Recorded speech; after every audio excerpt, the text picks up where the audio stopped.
Very next hand after that, the same player limps in from under the gun +2. I have pocket nines in the hijack. I raise to 75. Under the gun +2 calls. His name's Moses. We're heads up, and it's the third hand in a row that we've gotten involved in pots together. Flop comes ace-6 deuce with 2 hearts. Moses leads for 100. It's too early to fold second pair with a backdoor flush draw, especially since I saw this player bet pocket 4s on a queen 9-6 board earlier. I call the 100. The turn is a dream. It's the 9 of diamonds. We drill a set and have the second nuts. The player checks. He only has 540 left in his stack. I bet 160 to try and induce a light call or a shove. The player calls. I'm going to shove river almost no matter what. It's the 4 of hearts. My hand is downgraded significantly, but the player checks. He has 380 total. I bet enough to cover him. Why did you do that? Why did you put me on him? That's a really bad hand. That's what I call. We turn over the set of 9s. The opponent turns over ace-5 of clubs. We value town him too, but he doesn't realize it right away. Fuck, you hit a set. What am I celebrating for? Again. Oh, okay, here, let's keep PG again. You're like the best. You want to count? Oh, he covers? Okay. It's nice to win a few fun ones in a row. We've been playing for about 7 hours now. We ran cold for most of the day, but we're finally getting into a groove. With these newly acquired chips, we're only down 250. Definitely take it after being stuck 1,300 earlier. It's time to get down to business. The first orbit I pick up pocket 9s in the big blind. Rocco raises to 30 from the small blind. I could call or 3-bet. I call for 20 more. We're heads up in position. The flop comes Jack 9-3 with 2 hearts. Right away we've got middle set. Small blind bets 20. There are a lot of draws out there, but I'm in position, and even if he hits one, I can still potentially make a boat to win a huge hand. I call in order to keep the opponent's bluffs in. Most of the time he'll have very few outs. The turn is the king of spades. Queen 10 gets there. The small blind increases its bet size to 140. You can't always be afraid that people have the nuts against you. I raise to 400 before this board gets any worse for my hand. Even if I'm up against top pair or 2 pair, there are a lot of bad river cards that could make it tougher for me to get paid later on. I want to make sure I pump up the pot now. The small blind doesn't believe me yet. He calls. I like it. Things are heating up. The river is the 4 of hearts. That's not great because the flush draw gets there. The small blind checks. Sets are rare, so I'm going to go for max value despite there being a lot of other combinations of hands that beat me at this point. I bet 700. It's on the larger side. I'm hoping that I'm up against something like King Jack. I'm actually not 100% sure that I'm best at the moment. Hearing Rocco's conversation with himself makes me feel much more confident though. I mean, so many things got there. You can also hear in the background another player's future plans. I'm purposely going to play a gun hand. It's an interesting remark that I actually didn't even hear in real time, but it illustrates that people have different motivations when they play against me that I have to navigate through. In general, opponents try to bluff me more and they call lighter, so my adjustment to that is to typically bluff less, go for value lighter, and for larger amounts, I also call lighter. Back to this particular hand. Rocco is tanking harder than Bitcoin after an Elon Musk tweet. Eventually, he briefly flashes King-Queen offsuit while he's in the middle of his decision. A call would be great here. He's still tanking. Best case scenario is that enough time passes that he somehow forgets he showed me his hand, then tries to turn it into a bluff shove. I suppose that's a bit optimistic. Eventually, Rocco makes the correct laydown. Good fold, good fold. Yeah, good fold. Pocket 9s. Oh, very good. Very nice hand, bro. There you go. Pocket 9s. Okay, let me get my set off. Thanks, guys. At least we're up about 1,700 on the day when we pick out pocket 9s in the cutoff. A few more pros have entered the game to replace some of the recreational players, so it's not quite as good as it was at first. I raised to 100. One of those new pros 3-bets to 460, which isn't very nice of him. It's a large sizing. Still, we're both deep. If we can flop a set, maybe we can win a big one. I call for 360 more. We're heads up in position. The dealer puts out 10-9-3 with 2 spades. We've got middle set on a coordinated board. I'm trying to contain my excitement as the opponent reaches for chips. He down bets at 360. I'm debating whether or not we should make our move now. We don't want to see any spade or really any overcard to the board because they'll either complete possible straight draws, potentially give my opponent a higher set, or possibly scare my opponent from wanting to put more money in the pot if he has queens, for example, and an ace or king comes out. It's best to try and get as much money in now as possible. I raise to 1,000. The opponent doesn't appear to be considering a fold. It looks like he's either going to call or raise. I wouldn't be able to get my chips in fast enough if he does raise. If he has a set of 10s, it's just not our day. The big blind calls. He probably has some type of strong draw or an overpair. The turn is the 8 of diamonds. Queen Jack, Jack 7, and 7-6 make a straight. The big blind checks. Despite our hand being downgraded, We can't allow the opponent to see a free card. I'm sticking with our plan to target overpairs and big flush draws. I increased the bet sizing to 3,000. I don't exactly want to get jammed on, but we'll certainly be calling a shove if the opponent rips it. Instead, he calls. If he had us beat, he would have gotten it all in by now. The fact that he didn't makes me very confident that we've got the best hand. The only holding that I could see the opponent playing the same way up to this point that beats us is exactly Queen Jack of Spades. Even then, I still think he probably would have shoved the turn. The river is the 6 of clubs, putting 4 to the straight on board. This has become a huge pot. We have $7,010 behind. The big blind checks. It's not likely that the opponent has a 7 in his hand, and we've already ruled out a set of 10s in most Queen Jack combinations. Even with 4 to the straight on board, by process of elimination, I'm confident that we've got the winner. If we want to bet, our best option is to shove. The opponent could still possibly call us with any overpair if he thinks that we're bluffing with a missed draw like King Jack or a missed flush draw. Earlier on in my poker career, I'd occasionally play scared and check back a hand like this one on this board. Not anymore.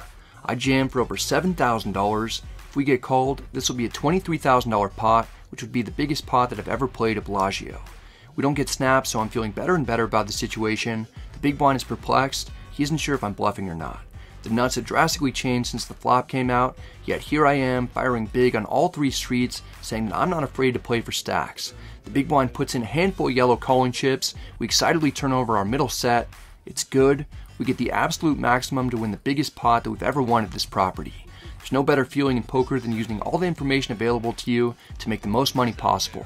After we get a count of the chips, the entire pot comes our way. The pro who we got is steaming and immediately picks up the scraps that he has remaining. We're up $13,000 on the session.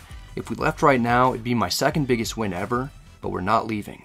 We'll let Slick Rick explain. So the stand-up game, if you win a pot, you get to take a seat. The last person standing will toss an additional $100 kiss to the other 7 players. You do not want to be the last person standing. This is the hand immediately following the last ace-king hand. We've straddled to 40, Slicer raised to 100 with king-9 offsuit, hoping to steal it and take a seat. DQ put in a blind 3-bet to 460. He doesn't like standing at all and is happy to dial up the aggression to earn his seat.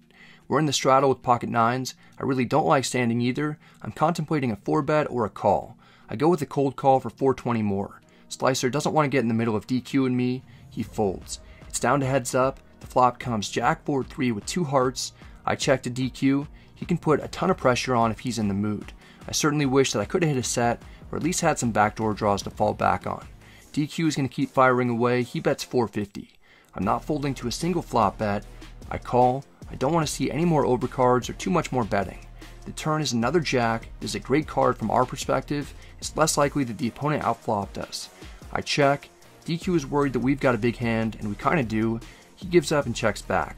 I'm beginning to suspect that he doesn't have much, certainly not trips or better. The river is a 3rd jack. We make a backdoor full house the hard way. I check to induce a bluff from complete air type of hands. DQ isn't falling for it. He checks back. We turn over the winner and take down a 2K pot. I don't know if I'm more happy to win the money or more happy to not have to stand up anymore. Plus, I'm guaranteed to win an additional 100 once the stand-up game ends. Next, we've got pocket 9s in the big blind at the second table of the day. The straddle's on. Under the gun +1 raises to 40. Against an early position raise, I'm not too eager to put in a 3-bet. I call for 35 more. The straddler calls. We're going 3 ways at the flop out of position. It comes 8-6-4 rainbow. We've got an overpair and a backdoor straight draw. I check. Under the gun checks. This isn't a great flop for the early position raisers range, while it's good for ours since we can have all the sets, even an overpair like we have right now. It's perhaps even better for the under the gun straddlers range. Under the gun +1 checks back, not too surprising. The turn is the 5 of clubs. We pick up the straight draw. My general feeling is that our overpair is best, though the under the gun player might have something playable as well. I bet 50. It's a small bet to protect our equity. I don't really see us getting raised by anything worse in this situation because we could easily have pocket 7s or a hand like ace-7 suited, 8-7 suited, or 7-6 suited. We also have removal to the absolute nuts. Under the gun folds. He's the person that I was most worried about. Under the gun +1 takes more time. I don't get the sense that he's very strong though. Feels like he's considering folding or calling. Ultimately he calls. I'm not really sure what to put him on. Maybe he has an overpair or just 2 high cards he doesn't want to quit on just yet. It's heads up. The river is another 6. I don't 100% know where we're at. I guess we could be up against pocket 7s or ace-7. Sometimes he'll bet flop with those hands or raise on the turn though. I check because I don't see us getting called by anything worse. the opponent bets 150. I'm not completely buying the story that he all of a sudden has something strong enough to bet for value. He sort of played this like he has pocket fives for a full house maybe, but he wouldn't value bet an overpair, I don't think, or anything else that's worse than a straight. I said this in a video last week that when you're on the fence between hero calling and folding, it's usually best to fold. I can't really come up with a hand that the opponent would play this way that he'd turn into a bluff on the river. It's just, my read on the turn was that he didn't have much, but it's not always great to rely on that type of thing. I go with my gut anyway, and I call because I can't help myself when I'm suspicious. Obviously, I'm punished for it. And by that, I mean instantly rewarded. We make a hero call that works out for once. The opponent has his cards ready to muck. We show him that we called him lighter than my footsteps walking past my parents' room when I used to sneak out of the house in high school.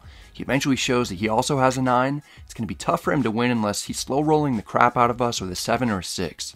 He returned his other card face down to the dealer. Later he'd tell me that he had 10-9 of clubs and bricked the 7-card straight draw. We're a bit stuck when we pick up pocket 9s under the gun +1. Under the gun raises to 100. He's first to act and opening to a large amount. I just call. The small blind is the opponent who beat us with the ace-high flush. He 3-bets to 600. The big blind cold calls. Under the gun calls for 500 more. We're getting a great price with a hand that plays well multi-way. I also call for 500 more. We're going 4 ways to the flop in position. It comes Jack 9-3 rainbow. We've got middle set and a 3-bet pot with multiple opponents. It's a dream setup. The 3-better may not have much. He checks. That's disappointing because I was already envisioning him doubling us up. The big blind checks, then under the gun checks. They may all have air. They're not going to see a free card though. I bet 1400 for value. The small blind is either passing a kidney stone or really doesn't like facing a bet. He exposes pocket deuces and folds face up. I want to bet that thing. Still players. Sorry. We're in quite the game today. The big blind folds as well. Under the gun is our last hope to make some additional money. He doesn't let us down. He calls with only 1970 behind. I'm surprised that he didn't shove with whatever he has. We're heads up. The turn is the 8 of clubs, so the most obvious draw gets there to take the lead against us, and I think it's somewhat likely that the opponent could be holding Queen 10, but there are a variety of other worse hands that he could still have, and the pot is so large, especially compared to the under the gun's remaining stack, that we won't let that concern us too much. The opponent checks. We don't want this board to get any worse for us, or scarier for our opponent, making him feel less inclined to put more chips in the middle. There's only one move to make, and that's to rip it.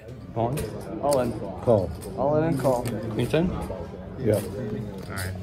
Once, twice, or then just Let's go once. Just once. One time.